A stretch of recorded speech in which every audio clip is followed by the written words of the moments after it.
गुजरात में अनुसूचित जनजाति आदिवासी का प्रमाण पत्र ये लोग रोक रहे हैं।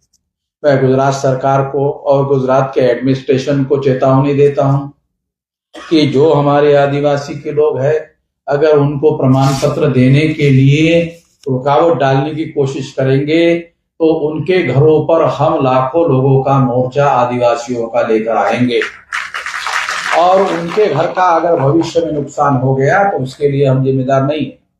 हम कोई गैर कानूनी बात कहने के लिए करने के लिए नहीं बोल रहे हैं। अनुसूचित जाति का आदमी ही है, अनुसूचित जाति का सर्टिफिकेट मांग रहा है, तो आपको अनुसूचित जाति के लोगों, जनजाति के लोगों को अनुसूचित जनजाति का सर्टिफिकेट देने के लिए क्या ऐतराज है? दिया जाना चाहिए।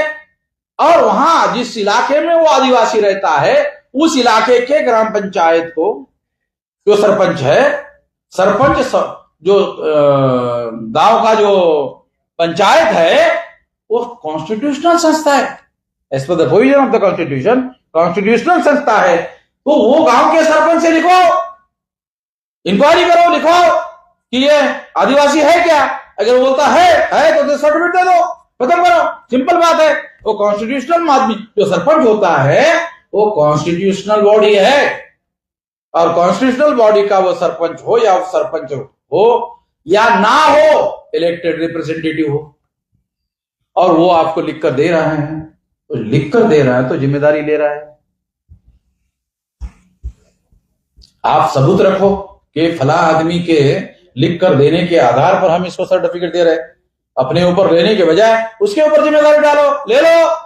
तो आदिवासियों को सर्टिफिकेट देने से रोकने वाले अधिकारियों के विरोध में हम कार्रवाई करेंगे। फिर भविष्य में मत बोलना कि आपने अगर हमको पहले बोला होता, समझाया होता तो हम दे देते। तो आदिवासियों को सर्टिफिकेट देने के लिए मैं पहले अनुरोध करूंगा। यदि आपने इसके बावजूद भी हमारी बात को नहीं सुना तो हम लोग संगठनात्मक कार्रवाई करने का काम करेंगे। साथियों,